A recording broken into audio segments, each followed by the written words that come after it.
사무엘이 이스라엘 온 족속에게 말하여 이르되 만일 너희가 전심으로 여호와께 돌아오려거든 이방 신들과 아스타롯을 너희 중에서 제거하고 너희 마음을 여호와께로 향하여 그만을 섬기라. 그리하면 너희를 블레셋 사람의 손에서 건져내시리라.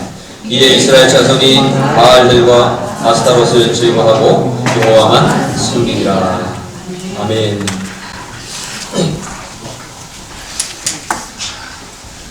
오늘 함께 나눈 말씀의 제목은 전심으로 여호와께 돌아오라 하는 제목입니다. 함께 해보실까요? 전심으로 여호와께 돌아오라. 전심으로 여호와께 돌아오라. 전심으로 여호와께 돌아오시기 바랍니다. 이게 무슨 말씀일까요? 잘 믿자는 얘기겠죠? 네? 잘 믿어야 돼요. 옆에 분들을 푹 찌르면서 잘 믿으세요. 옆에 사람만 잘 믿으면 될까요? 나도 잘 믿겠습니다. 그래보세요. 전심으로 여호와께 돌아오라 라고 하는 이 말씀은 정말 믿음 생활을 잘하자고 합니다. 교회를 다닌다고 다 잘 믿는 건 아니잖아요. 교회를 다니는 중에서도 믿음 생활을 잘 할 수 있길 바랍니다. 우리의 믿음이 하나님 앞에 사람들 앞에 인정받는 그런 믿음으로 설 수 있어야 되겠습니다. 하나님이 받아주실 만한, 하나님이 복 주실 만한 그러한 믿음이 돼야 할 줄로 믿습니다. 제가 생각할 때 우리 푸른마을교회 성도님들은 대부분이 다는 아니에요. 이 다는 아니라고 할 때 어떤 분이 상처받을까 봐 걱정되는데 그 누군지 모르겠습니다. 그러나 대부분이 인생활을 참 예쁘게 곱게 잘 하고 있습니다.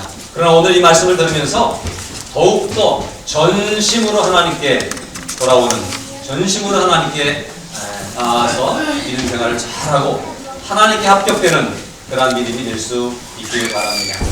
오늘 본문은 이런 말씀입니다. 사무엘상 7장 3절 4절 우리 함께 읽었는데요. 사무엘이 이스라엘 온 족속에게 말하여 이르되 만일 너희가 전심으로 여호와께 돌아오려거든 이방 신들과 아스타롯을 너희 중에서 제거하고 너희 마음을 여호와께로 향하여 그만을 섬기라. 그리하면 너희를 블레셋 사람의 손에서 건져내시리라 고 말씀드립니다. 사무엘이 백성들에게 한 얘기가 바로 이거예요. 전심으로 여호와께 돌아오려거든 그랬어요. 우리가 전심으로 여호와께 돌아가자고 고백했잖아요. 근데 전심으로 여호와께 돌아가려거든 어떻게 해야 되는지 알겠어요? 전심으로 여호와께 돌아가려면 무엇을 해야 되는가? 어떻게 하는 것이 잘 믿는 것인가? 하는 것을 우리가 오늘 이 말씀 속에서 함께 배울 수 있으면 좋겠습니다. 여기서 뭐라고 그랬냐면 전심으로 여호와께 돌아오려거든 어떻게 하라 했어요? 이방 신들과 아스타롯을 너희 중에서 뭐하고? 제거하고 또 너희 마음을 여호와께로 어떻게 하고? 향하고 그렇죠? 하나님께로 향하고 이게 우리의 믿음이 잘 되는 믿음, 우리의 믿음이 전심으로 하나님을 향하고 하나님께로 돌아오는 믿음은 바로 이런 거예요. 제거할 것은 제거하고 또 하나님만 향할 수 있는 그러한 믿음으로 하나님을 섬기면 하나님께서 어떻게 하시리라? 너희를 블레셋 사람의 손에서 건져내시리라 그랬거든요. 하나님께서 응답하시고 받아주시는 그런 믿음이 될 줄로 믿습니다. 사무엘이 백성들에게 이렇게 선포하니까 백성들이 뭐라 그랬어요? 이에 이스라엘 자손이 바알과 아스타롯을 제거하고 여호와만 섬기니라 이렇게 말씀하고 있습니다. 고백하고 있습니다. 기록하고 있습니다. 그렇습니다. 말씀을 이렇게 들으면 그대로 순종하고 하나님만을 섬기는 온전한 믿음으로 하나님께 나아갈 때 모든 일이 형통하게 되어질 줄로 믿습니다. 여러분 이 제거하고 그랬잖아요. 뭘 제거하라 그랬어요? 모든 이방 신들과 아스타롯을 제거하고 그 다음 절에 보니까 4절에 보니까 바알과 아스타롯이라 했어요. 그러니까 이방 신들을 대표하는 바알 신도 제거하고 아스타롯도 제거하고 뿐만 아니라 다른 모든 신들도 다 제거했다. 다시 말하면 이스라엘 백성들이 하나님의 백성이었음에도 불구하고 하나님만 섬긴 것이 아니라 무엇도 섬겼다? 우상도 섬겼다는 거예요. 이방 신들도 섬겼어요. 우상을 섬겼어요. 이 우상 섬기는 게 참 문제입니다. 하나님 앞에 이 우상을 잘 제거하는 것, 그것이 바로 온전한 믿음이 될 줄로 믿습니다. 오늘 우리에게는 우상이 있을까요? 없을까요? 오늘 우리가 우상을 잘 제거해야 되는데 우리에게도 우상이 있습니다. 어떤 것들이 우상일까요? 하나님께서 우상을 두지 말라고 우리 경고하셨어요. 출애굽기 20장에 보면 너를 위하여 새긴 우상을 만들지 말아라 라고 얘기했고요. 또 레위기 26장에 보니까 너희는 자기를 위하여 우상을 만들지 말지니, 신명기에서도 자기를 위하여 주상을 세우지 말라. 내 하나님 여호와께서 뭐 하신다? 미워하는 거예요. 여기서 계속 하나님이 우상을 만들지도 섬기도 말라고 계속 경고하셨거든요. 근데 이 우상을 말씀하실 때 하나님께서 이 우상은 누구를 위한 거라는 거예요. 보니까 누구를 위하여? 너를 위하여. 누구? 사람을 위하여. 나를 위하여. 또 자기를 위하여. 자기를 위하여 이렇게 얘기하고 있죠. 그래서 우상에 대해 경고하시면서 이 우상을 하나님께서 뭐라고 말씀하시면 하나님을 위한 것이 아니라 너를 위한 거라는 거예요. 예? 우리가 믿음의 사람으로서 우리의 삶이 하나님을 위한 삶으로 사라져야 되지 않습니까? 우리가 공부하는 것도 궁극적으로는 하나님께 영광 돌리기 위해서요. 우리가 열심히 일하고 삶을 살아가는 것도 궁극적으로 하나님의 영광을 위해서, 사나 죽으나 우리는 주의 것이고 모든 일을 하나님의 영광을 위해 살아가는 것이라고 바울이 그렇게 고백하고 있잖아요.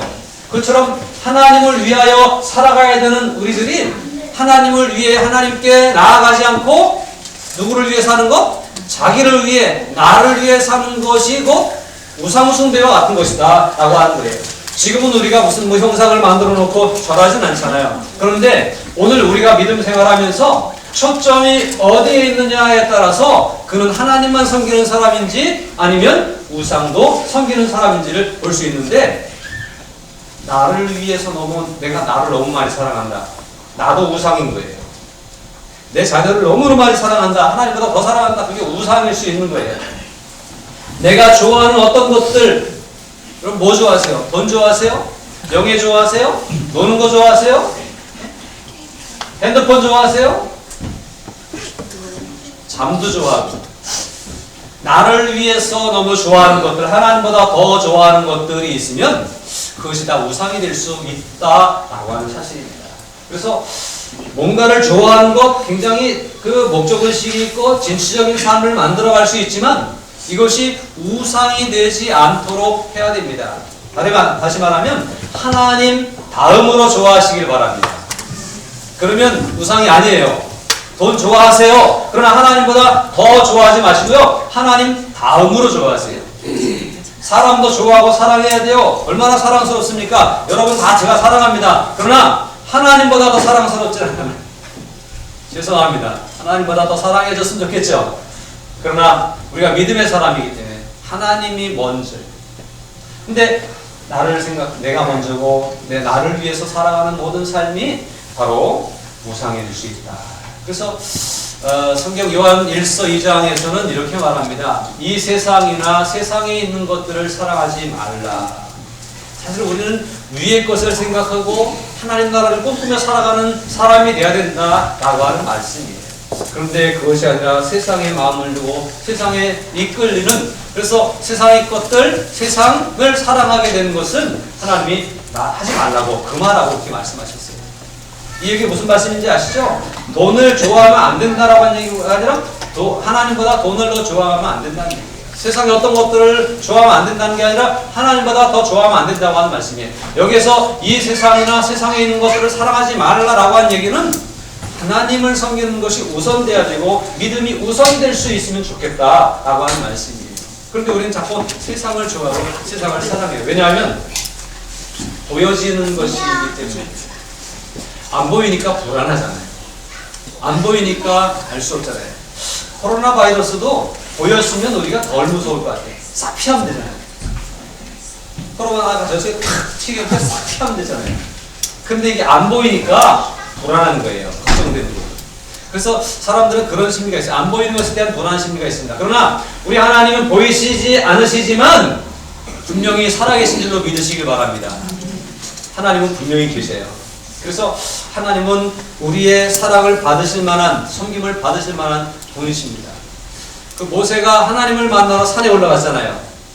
산에 올라가서 시간이 좀 오래 걸리니까 밑에서 기다리던 백성들이 모세가 올라가는 것을 분명히 봤거든요. 올라갔으니까 내려오겠죠? 그런데 내려올 때가 시간이 지연되니까 못 기다리는 거예요. 그래서 모세가 어떻게 됐나 보다. 그래서 하나님 만나러 왔는데 모세가 그걸 못 기다리고 아론을 세워놓고 아론이요 어떻게 할까요? 지금 모세는 하나님 만나러 가서 어떻게든지 파몽사사입니다. 죽었는지 살았는지 알 수 없습니다. 우리가 불안에 못 견디겠습니다. 어떻게 좀 해주세요. 우리가 금을 모을 테니까 금송아지를 만들어 주시고 당신 제사장이니까 어떻게 좀 해주세요. 그러면서 아론에게 금송아지를 만들도록 요청했고 아론이 금송아지를 만들어서 백성들이 섬긴 거예요. 그러면서 뭐라는지 아세요? 우리를 애굽에서 구원하신 하나님이 여기 계시다. 어디 있어요? 금송아지 속에. 맞습니까? 안 맞습니까? 우리는 안 보이신 하나님에 대한 믿음을 가지고 살아야 되는데 자꾸 보여지는 것에 마음을 쏠리게 돼 있어요. 안 보이면 불안한 거예요. 그러나 보이시진 않지만 우리가 자꾸 말씀 속에서 또 기도 속에서 하나님을 느끼면 확신할 수 있습니다. 느끼며 살아갈 수 있기를 주님의 이름으로 축복합니다. 그래서 느끼지 못하니까 자꾸 세상을 사랑하고 세상에 있는 것들을 좋아하는데 세상의 것들은 아무리 우리가 좋아 보이고 아무리 대단해 보여도 별거 아니에요. 세상을 사랑하고 세상을 좋아하는 사람들은 그 세상의 것들은 뭐죠? 이 세상에 있는 모든 것들은 뭐예요? 육신의 정욕. 이게 필요한 거예요. 그래서 육신을 즐겁게 하는 것에 지나지 않아요. 또 안목의 정의. 보여지는 것 다 보기 좋다로 끝나는 거예요. 돈이 많으면 뭐 할 거예요? 저는 삼성 그룹 그 경영주들 또 뭐 LG 뭐 이런 대기업 그 부자들 소위 재벌이라고 하는 사람들이 좀 더 가지려고 애쓰는 거 보면 참 안타깝습니다. 더 가지면 뭐 할 거예요? 쓸 거예요? 안 쓸 거예요? 얼마나 쓸까요? 평생 써도 쓸 수 있을까요? 그런데 더 가지려 하죠. 그냥 내 거다라고 하는 것으로 보여지는 것으로 만족하는 게 다예요. 저는 감사한 게 내 건 없는데 쓸 건 많아요. 내 건 아닌데 내가 쓰고 있어요. 주차장도 우리 게 아닌데 우리가 쓰고 있는 거예요. 이것이 비단적 한 가지지만 우리의 모든 삶에 그런 것들이 얼마나 많은지 알 수 없습니다. 자녀들이요, 여러분이 집이 있습니까? 집이 없다 건데 쓰고 있잖아요. 이런 것들이 우리가 얼마나 많은지 몰라요. 여러분 뭐 가진 것이 많아요? 안 가진 게 더 많아요? 안 가진 게 더 많지만 가진 것을 쓰는 것보다 안 가진 걸 쓰는 게 우리가 훨씬 더 많다는 사실이에요. 나라 건데 우리가 쓰는 게 있고요. 마을 건데 우리가 쓰는 게 있고요. 그렇게 생각하면 하나님 것인데 우리가 쓰는 것들이 얼마나 많은지 몰라요. 근데 내 걸 삼고 내가 이거 가졌다는 것에 마음을 두지만 그 별 볼 일 없는 거예요. 그리고 세상의 것들은 내가 이거 가지니까 자랑하는 거야. 나 이런 사람이야. 그럼 누가 알아줘요? 세상에서 와 그러지만 그것 얼마 지나지 못합니다. 솔로몬도 죽었고요. 다윗도 죽었습니다. 재벌도 죽고요. 많은 것을 소유한 사람도 다 지나갈 거예요. 그 다음에 뭐라 하는지 아세요? 그 다음에 이 세상도 그 정욕도 어떻게 하되? 지나가되 오직 하나님의 뜻을 행하는 자는 어떻게? 영원히 거하느니라. 그러니까 믿음으로 살아가는 사람만 영원한 거예요. 우리 믿음만 영원한 거예요. 세상 것들은 다 지나가는 건데 지나가는 것들의 마음을 뺏긴다? 그것이 바로 우상숭배다라고 하는 사실이에요. 하나님을 섬김에 있어서 지나가는 어떤 것들에 세상의 어떤 것들에 마음을 뺏기는 일이 없도록 해야 될 줄로 믿습니다. 우리가 뭘 제거해야 될지 아시겠죠? 다 제거할 수 있길 바랍니다. 내 마음을 하나님께로부터 빼앗아가는 것들을 제거하는 버릴 수 있는 결단력들이 저와 여러분 가운데 있기를 바랍니다. 내가 그동안 해왔던 경험도 버릴 땐 버리세요. 내가 이런 사람이야, 내가 가지고 있는 어떤 재능과 능력도 버릴 땐 과감히 버리세요. 그리고 하나님 앞에 순수하게 어린아이같이 서는 것, 그것이 바로 믿음입니다. 주님은 제거하기를 원하십니다. 제거하는 일에 힘쓰는 저와 여러분들이시길 바랍니다. 죄만 쏟아버리고 제거하는 게 아니라 우리의 잘난 것도 쏟아버리고 제거하는 것이 믿음이라고 하는 사실이에요. 죄는 필요 없는 건 버리고 내가 좋아하는 거 다 가지고 싶은 것이 사람의 마음이지만 내가 좋아하는 것도 쏟아버릴 수 있는 믿음, 그것이 진정한 믿음이고 하나님만 섬기는 믿음이라고 하는 사실이에요. 그러므로 제거를 잘 할 수 있는 저와 여러분들이 될 수 있기를 바랍니다. 다음에 뭐 하라 그랬어요? 마음을 하나님께로 향하라는 거예요. 너희 마음을 여호와께로 향하여 모든 것들을 우상을 다 제거했습니다. 제거해놓고 이제 됐다 툭툭 털고 이제 내 마음대로 살면 되는 게 아니라 우리의 마음을 하나님께로 향하는 거예요. 마음이 어디에 있습니까? 마음이 콩밭에 있는 건 혹시 없으십니까? 우리의 마음이 어디에 있느냐를 따라서 믿음이 있느냐 없느냐를 구분할 수 있어요. 마음이니까 아무도 모르죠. 누구만 알아요? 본인만 아셔요. 그리고 하나님만 아셔요.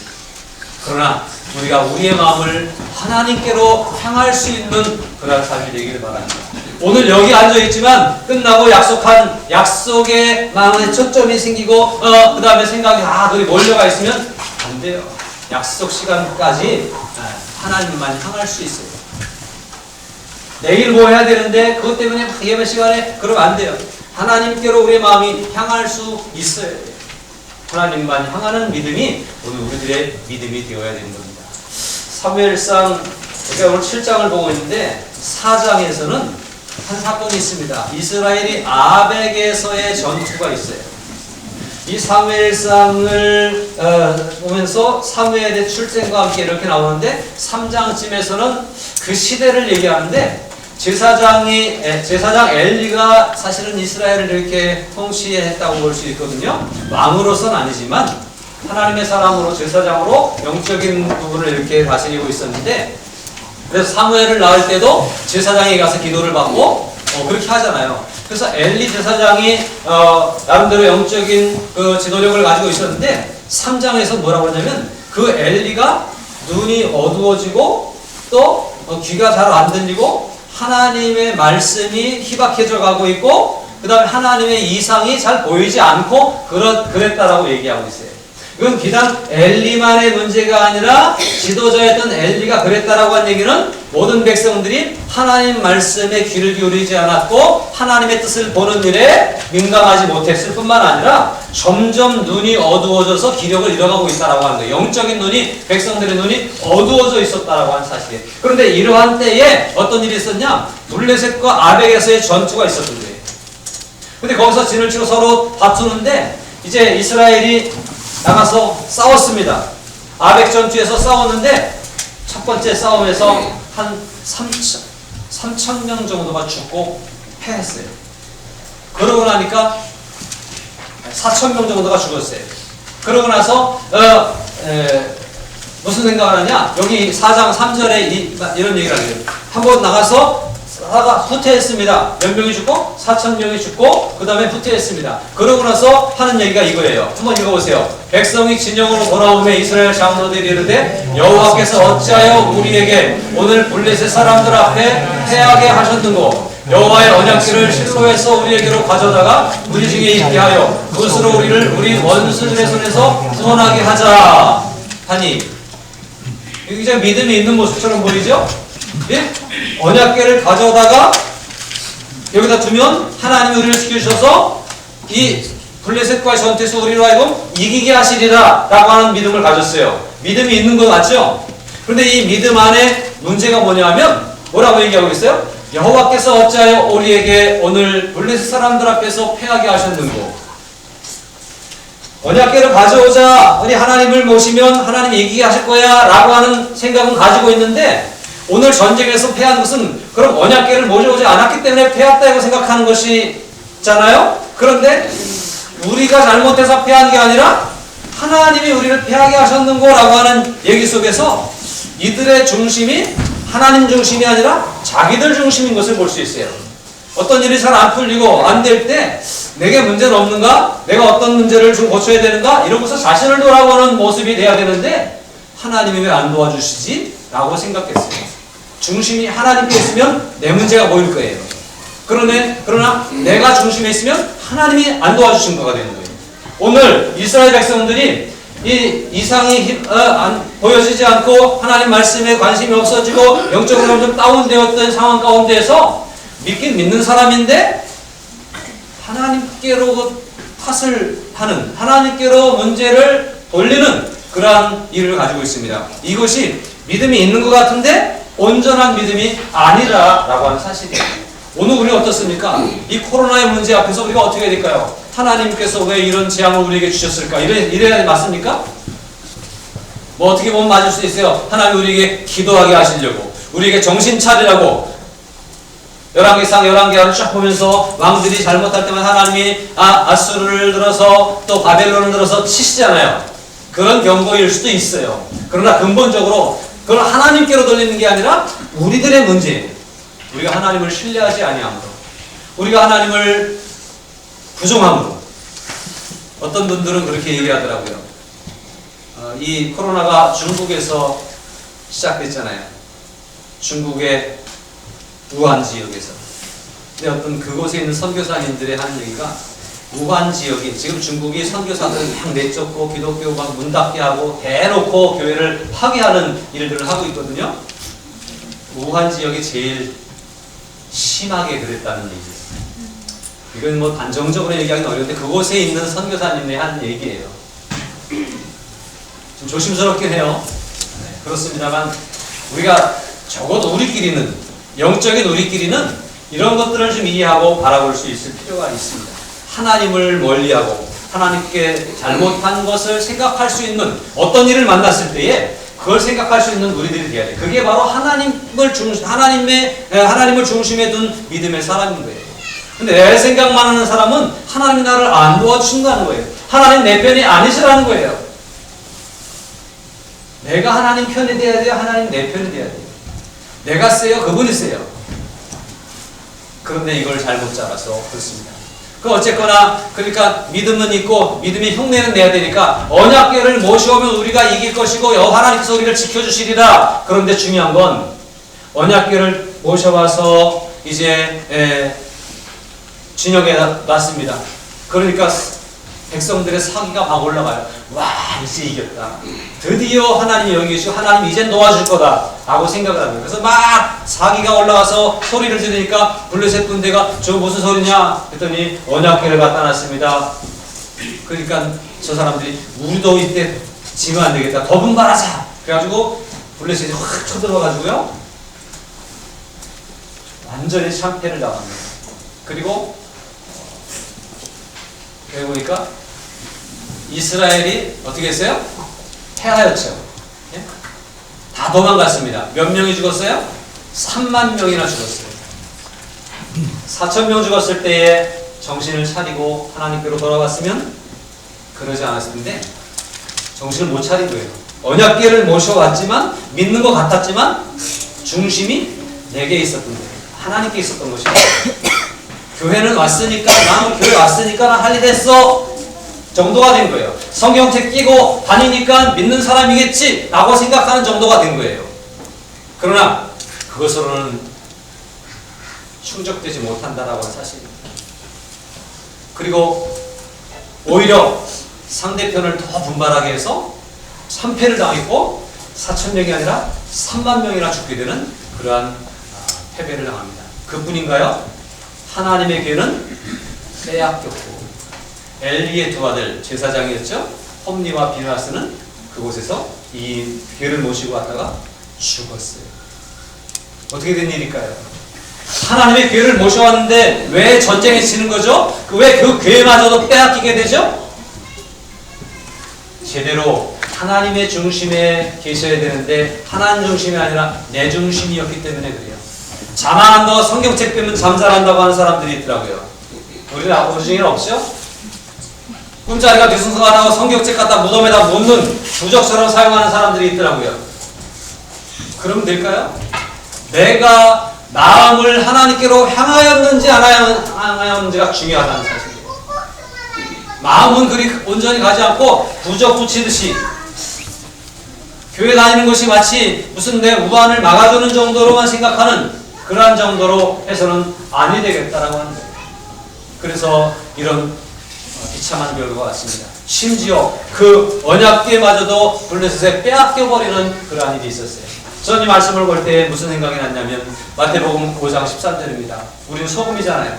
소금이 소금다워야 되는데 소금이 그 맛을 잃으면 밖에 버려져 사람들에게 밟힌다는 거예요. 소금이 맛을 내면 음식물에 들어가고 어떤 식재료에 들어가서 맛을 내고 부패하지 않게 하는 거잖아요. 근데 맛이 없으면 그냥 버려지는 거예요. 버려지는 정도가 아니라 사람들에게 짓밟힌다는 거예요. 무슨 말이에요?